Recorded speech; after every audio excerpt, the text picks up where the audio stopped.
সকাল থেকেই কেন্দ্রে আসতে শুরু করেন ভোটাররা। স্থানীয় সময় সকাল 7টা থেকে শুরু হওয়া ভোট চলবে সন্ধ্যে 6টা পর্যন্ত।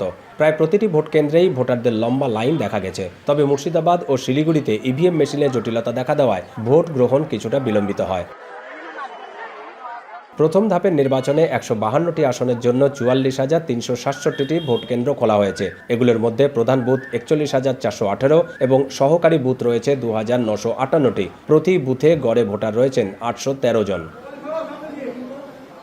এবারের নির্বাচনে মূল লড়াই হবে মুখ্যমন্ত্রী মমতার দল তৃণমূল কংগ্রেস এবং শুভেন্দুর বিজেপির মধ্যে। প্রথম দফার নির্বাচনে লড়ছেন 1,478 জন প্রার্থী, যাদের মধ্যে উভয় দলেরই বর্তমান ও সাবেক একাধিক মন্ত্রী বিধায়ক রয়েছেন।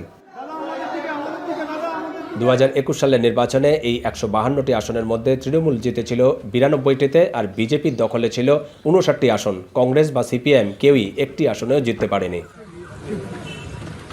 সুষ্ঠু ভোট আয়োজনে রাজ্য জুড়ে মোতায়েন রয়েছে প্রায় 5 লাখ কেন্দ্রীয় বাহিনী ও পুলিশ। সবচেয়ে বেশি নিরাপত্তা বাহিনী মোতায়েন রয়েছে মুর্শিদাবাদ জেলায়। এখনও পর্যন্ত কোথাও সহিংসতার খবর পাওয়া যায়নি। এবারের নির্বাচনে ভোটের ভাগ্য নির্ধারণে অন্যতম ইস্যু হয়ে দাঁড়িয়েছে ভোটার তালিকা সংশোধন বা এসআইআর। এই প্রক্রিয়ার 40 লাখের বেশি ভোটার বাদ পড়ার পর মোট ভোটার সংখ্যা এখন 3,60,77,000। তৃতীয় লিঙ্গের ভোটার রয়েছেন 465 জন।